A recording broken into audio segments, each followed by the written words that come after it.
Welcome to Plan VTV, the show about Vermont independence.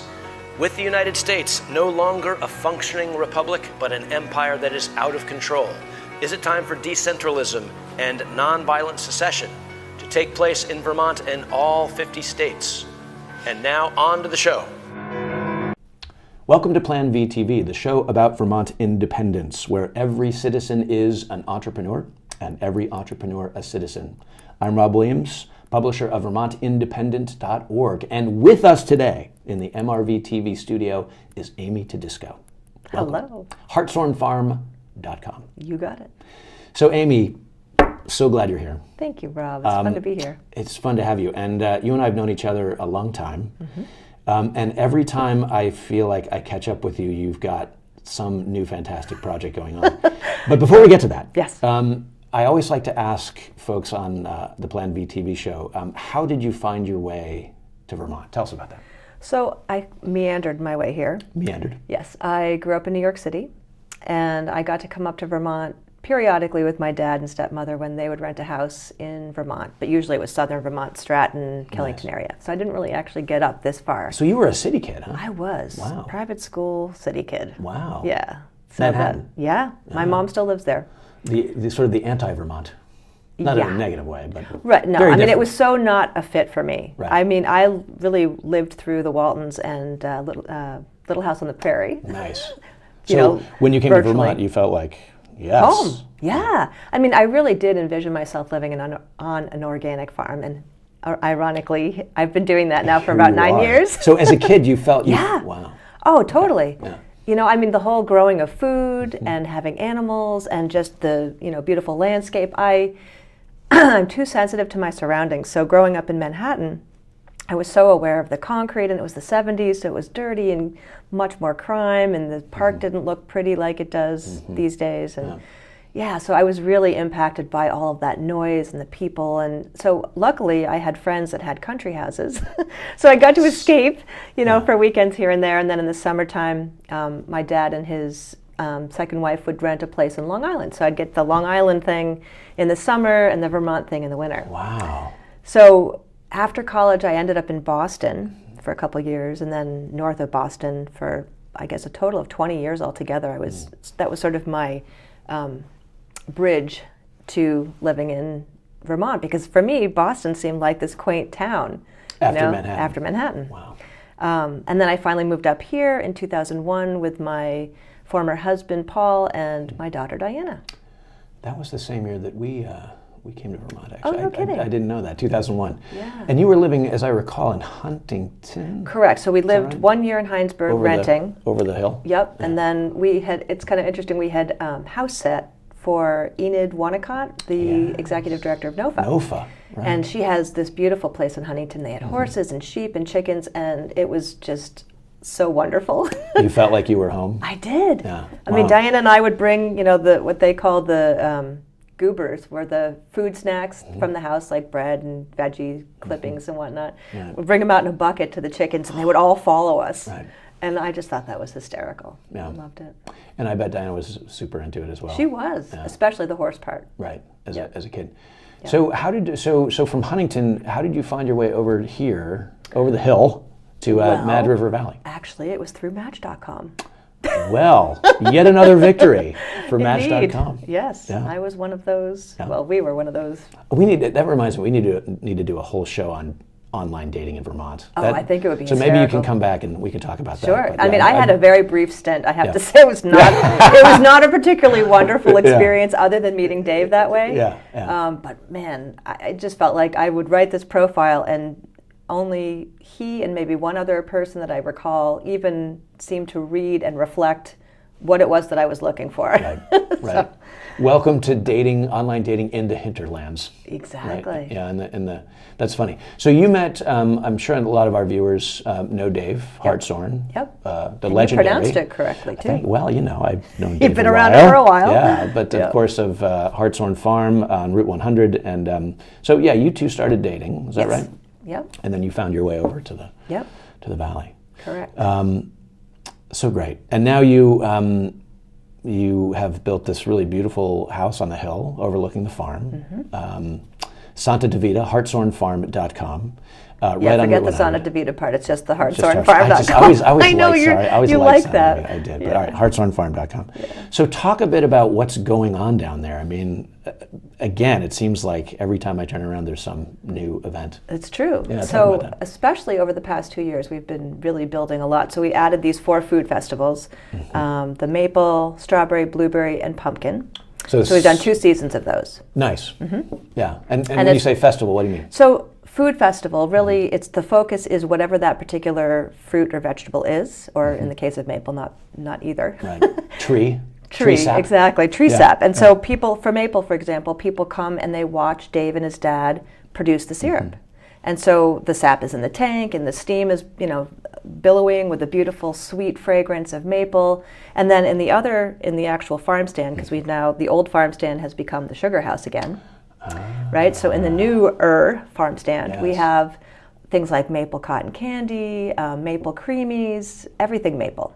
We make baked goods from maple. We have pizza with maple drizzled on it, live music. So we'd be sort of creating these community events, largely to draw more people to our area, not just within Vermont, but certainly, from Massachusetts, New York, Connecticut, places where a lot of people tend to draw from. Yeah.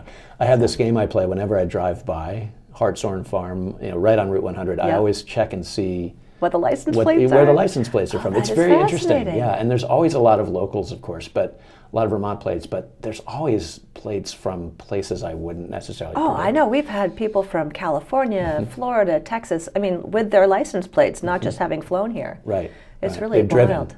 Well, And they show- yeah, and they sh- apparently. and they show They up at do the a farm. trip. Yeah. Yeah. That's great. So maple, strawberry, blueberry, Pumpkin. So Right. kind of the and maple would be kind of kicking off the summer Exactly. season. And, sort of and beginning of April is typically, we do it the same weekend as the Maple Open House for the state. Nice. Right. Right, so then we get to Right. tie into that whole Right. piece, which Cool. has been great. And then blueberry would, strawberry Strawberry would then be next in June. And then blueberry. Blueberry August? late July, August, Right. kind of depends upon the blueberry season that year. Yeah. And then pumpkin, I believe we did September both times. Nice.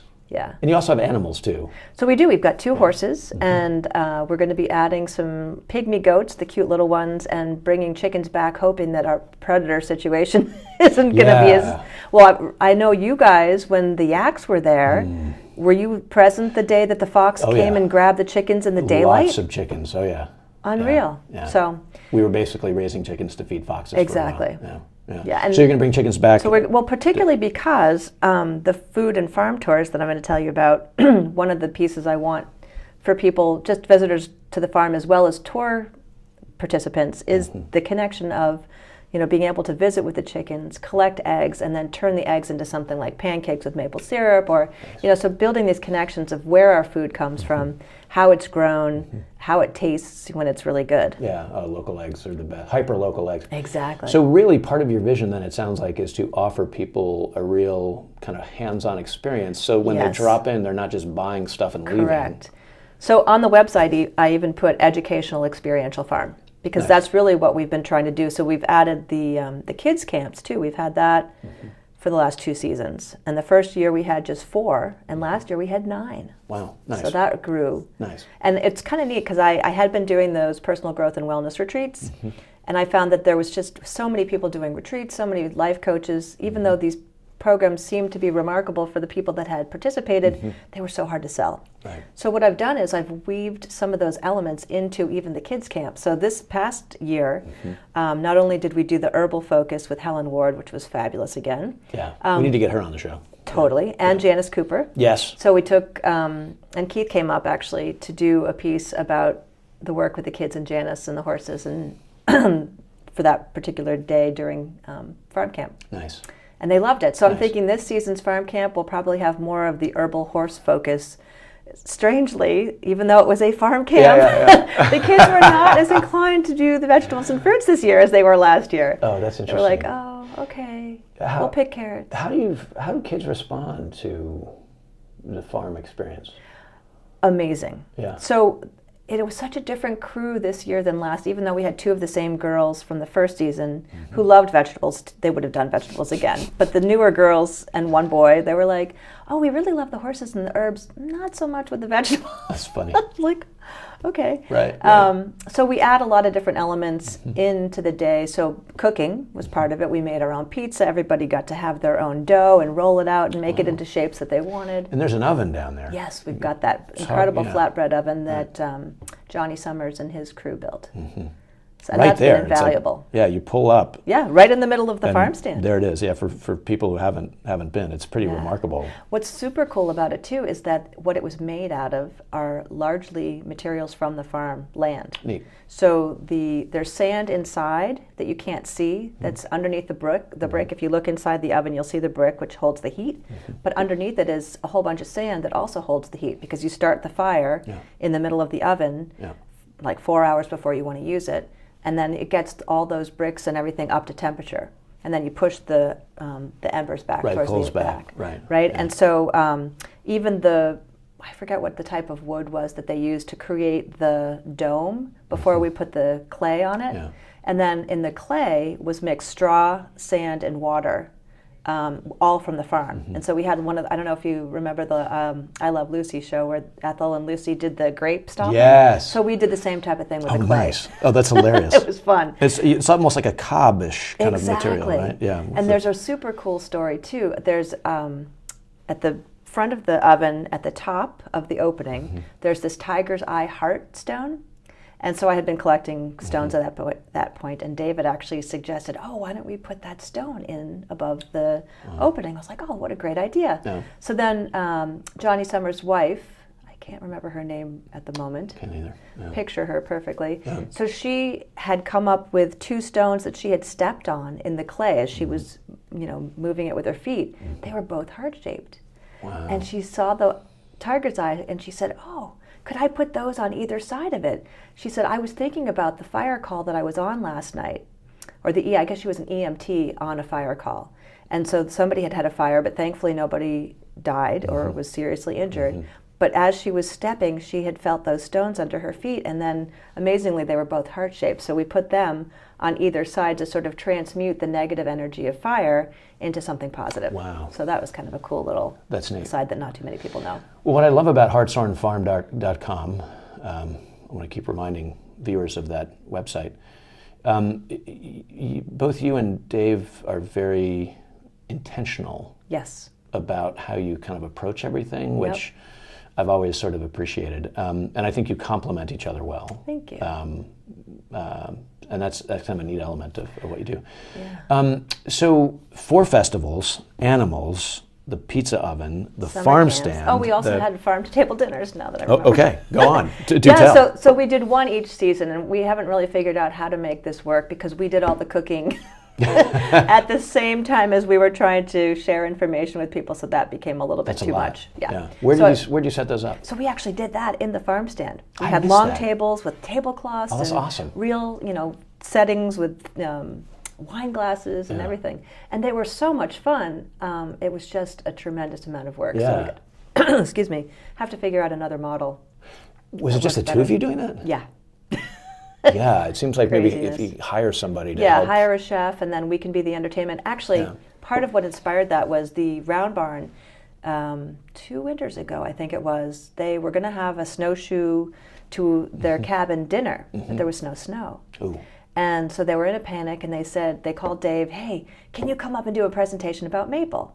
So he did, and it was fascinating, and those guests were totally into it. They said it was, more fun than they could have ever imagined. Oh, that's great. Talking to a real Vermonter Yeah. who's, I think, 5th generation now Yeah. of doing maple sugaring. Right. Right? On that property. On that property. Yeah.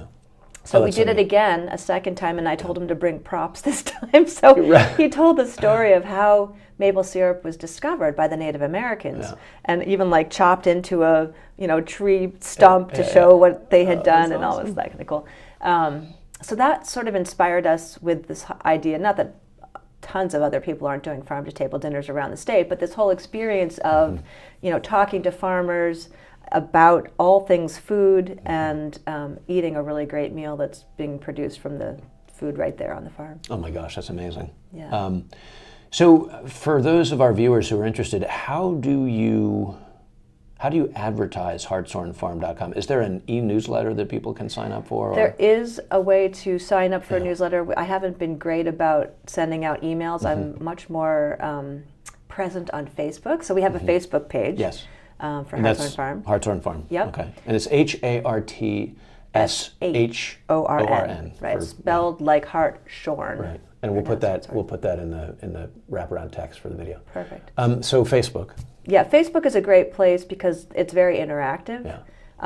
And the website certainly has information as well. But I find, so being the chair of the chamber and managing the Facebook page for the chamber. Which I hope we can talk about as absolutely. well. Yeah. And Hartshorn Farm is a chamber member, so I get to advertise our events on there. And I think that's been really helpful at attracting people from beyond Vermont. Yeah, the chamber social media presence is improving, and it's got a fair bit of reach. Well, yeah. Thank you. That's good. Coming from you, that means a lot. Well, we've all been kind of, coaching, working on that for a while. So before we get to the chamber, anything else you want to share about Hartshorn Farm? I do. So my newest venture. Oh, yes. Right? So I'm going to be I've officially gotten the designation from the state for Vermont Food and, Vermont Food and Farm Tours. Wow. So I will have a website with something like vtfoodfarms.com. Nice. I'm not sure which URL that I purchased I'm going to use. Which I can't believe that's not taken. I know. By the way. I got so many that are very much like that too. Yeah. Spelling out the word Vermont or doing just VT. So, right. But yeah, the fact that I even got it from the Secretary of State was pretty wild. That's great. So what that's going to be, and I'm just in the beginning stages of this. So I've been doing market research. So I've got this survey on SurveyMonkey, and I've already gotten 80 people to respond. That's fantastic. Right? And it's just like 2 questions, and I have about 15 different topics that I'm trying to get people's preferences as far as which they'd be most interested in. So things like a mushroom walk through the woods with Nick Blaskowski, and doing logs, putting the mushroom mycelium into the logs, and people would get to take one home. Oh, gosh. So they could fruit. Yeah, that's what Nick does. Yep. Yeah. So we'd be doing that, and then an herb walk and making herbal products. So I know Heidi La Liberté is going to be doing one. I hope Helen Ward is. I haven't even chatted with her about it yet. Oh my gosh, that's great. Cheese making. So really it's about connecting, like I had said earlier, about connecting the dots between how our food is raised and grown and how it tastes when it's really good. Right. And so making the connections between, when it gets to our plate and into our mouth. So definitely farm tours are going to be a top fantastic. one. So Hartshorn Farm and the hydroponic. I'm looking at other farms in the valley that, I can bring people to as well.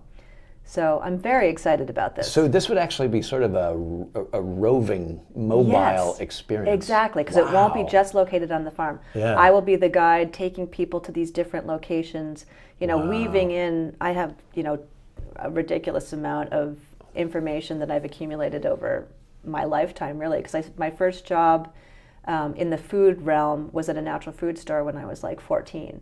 So I've been into this world of food and growing and inspired by a couple of different relatives and stuff too. Yeah. So so all these years of my passion of researching and writing and speaking about green living, largely food as well as household toxins, really directly plays into all of the work on the farm. Yeah, it almost feels like in some ways kind of a culmination or a coming together of everything you've been working on. That's very exciting. Wow, to have a kind of a mobile tour traveling around the Greater Valley. Yep. Neat. Well, I hope people will reach out to you and offer their farms. And would you? How do you feel about craft beer? Would you roll that in? So interestingly, that's rated very low on my list as far as the 80 respondents. My sense is that it was supremely popular, and now a lot of people have done it, so it doesn't seem like it's as desirable, not that it's not a fantastic experience. Right? And now we've got Lawson's coming in too, so I'm imagining he'll have some kind of tour or something that people can come. Yeah, I'm thinking about Lawson's, I'm thinking about the Mad Taco. I'm thinking about places, around the valley I was thinking would be a cool one because he grows a lot of his own meat and veggies and stuff. Up on the hill. Yeah, so that would be a really cool tour. Yeah. So Neat. I'll be that's talking neat. to him. Yeah, Joey. we'll have the yak cart around. Yeah. and we're sourcing yak from down the road in Brandon, Vermont. How far so. away is that? From here, what is Brandon? Half hour, 40 minutes? Okay, so Something that's like that. maybe More or less. doable. Yeah, maybe outside the. But if we have a outside the couple pale. of yaks at the farm this summer, then people can connect Cool. with us there. Yeah. Don't get me excited about Okay. that. So let's talk about the chamber a little bit. Sure. Because those folks who know Mad River Valley know we have a pretty visible chamber. It's gone through a lot of churning over the past several years. Yes. And I know you've been very involved with that. Correct. So bring us up to speed there. What's going on? Yeah, so things have changed quite dramatically, I'm happy to say. Good. So we have the same executive director now that we've had for the past 15 months, Jasmine Bigelow, who's fabulous. Yeah. We kind of stole her from Stowe. I heard you Yep. poached her. She was the Yeah. marketing director there, and Yes. we just caught her at the perfect time. Good. And we had already interviewed, I think, like 14 people before June Anderson tipped me off to Jasmine as a possibility, who wasn't looking Right. yet. Right. You made her an offer. Yeah, pretty She much. couldn't refuse. Exactly. Nice. And so, so that's been wonderful. And Jasmine and I work incredibly closely together. So we meet every week. But when we first started together, we obviously have this very supportive board that is completely aligned with our vision. Mm-hmm. And so when we first started chatting about what would the chamber look like if we had it the way we thought it should be, and one of the key things that I felt like from when I first walked into that old White House building was, oh, this is a lovely historic building, but this is just not working for the first face of the Mad River Valley in the 21st century. Yeah. Right? And so that was always something on my mind. And so Jasmine agreed with me. She was like, yeah, we really need a fresh space. And I said, yeah, it would be great to have a living room, where people could sit and then have coffee and tea available and have a video screen with the Almost There video. And then we'll be adding other businesses' videos. And Keith and, everybody here at Mad River TV has been doing an amazing job documenting all these Yes. cool events here, We're really- right? So yeah. I've been posting those on the Facebook page all the time. They're really great. Yeah, Yeah, these so little that's been awesome. vignettes. That's great. Well, and I feel some sense of excitement about seeing that Bridge Street space used as we raised money to retool that space after it got flooded in Irene. Oh, that was yes. the Quench Art Space. That's right. And then it was for a year and a half, and then it Walker was Contemporary Walker after that. Contemporary with Stephanie, and now it's the chamber space, Yeah. and it is a really good location. It's a perfect location because so many more people walk around there than would ever walk around the White House area. and it feels more kind of centrally located. It does. in the action. Yeah. Well, I'll give you an example. So we tracked the numbers from the previous season, September to mid-October. There were 75 people that came through the visitor center in the old location. This year we had 400 people for the same time period. That's great. Yeah. That's great. So clearly the move has had been a great. demonstrable... And just the whole way that we've curated the space. Jasmine has done a lovely job with having different paint colors, and we've got this new enhanced logo, which is right on the glass door. Neat. And also now the new canopy just got put up yesterday. Wow. So we did that over. And so we've looked at everything with new eyes. Right. Like, okay, does this make sense? Does this make sense? All these different practices and policies that might have worked way back when weren't working for us. And we're also now a destination marketing organization. Right? So what that means is that we're really focused on promoting this valley to the public at large, largely within 4 hours. Not that we don't expand too, but and working much more closely with the Department of Tourism here, the state, the Chamber for the State, Vermont Chamber. So really getting the word out about this beautiful place with these magical things that often are hard to find. Yes, no, it's true. What do you think are some of the biggest draws for people to Mad River Valley? Largely, I would say it started off certainly skiing. I mean, we all know that, right? But recreation is huge. But now there's a growing wellness, feature that there's wellness tourism actually. And so I've started this Wellness Alliance. It'll be 2 years, I think, in March. And so we have all these amazing practitioners, like, we all know about Mad River Massage and some other independent massage therapists. We've got hypnotherapists. We have, all the healthy food and the retreats and Yoga, Pilates, Pilates, acupuncture, just so many different offerings. And if we were to define wellness even more broadly around recreational Yes, tourism, that's certainly under the wellness bicycling and topic. the running and the Exactly. marathon and the, I mean, there's Canoeing, paddleboard, yoga, all Yeah. kinds of. I mean, we have so many things here. Yeah. Yeah. Yeah, so there's a lot of different assets. So after that whole economic vitality effort that we went through, right, there were these 4 different sectors that were determined to be the drivers. So food and ag was one, wellness was the second one, arts, and then what's the 4th one that I'm forgetting? Did you mention recreation? Oh, I guess it was, recreation might have I been think that, yeah. its own topic. Yeah, the I recreation. remember That's reading, right. reading that report and thinking it was pretty exciting. Yeah. So where, in terms of the chamber, where do you see the chamber going over the next few years? Well, so we definitely are looking to expand our membership so that we can expand our reach, right? So the more members that we have, we're working together as a team, then, we have a budget to be able to expand our marketing efforts, because that's really what we're using the marketing dollars, Right. I mean, or the dues membership dollars for. Right. So we're working to create a tiered-based system so that people feel like they're getting more value, and we're going to attract people beyond the local area as members, who would be partners or investors, whatever you want to call them. So I think just expanding and improving the value for our members, but also expanding the reach is the big task ahead that's of great. us. Yeah. Oh, that's exciting. So if I were a business owner who wanted to be a member of the chamber, how would I do that? MadRiverValley.com. Excellent. MadRiverValley.com. Yep, and then under the About tab on the right, we're also improving the website so that it's a lot more user-friendly. But under the About tab, there's a Join the Chamber, Benefits of the Chamber, all these drop-downs that people can take a peek at. Oh, that's great. Yeah. That's great. Or talk to one of us. Yeah. All the board members are listed on the website. We've got Jasmine and Ginger Berkelheimer, who's the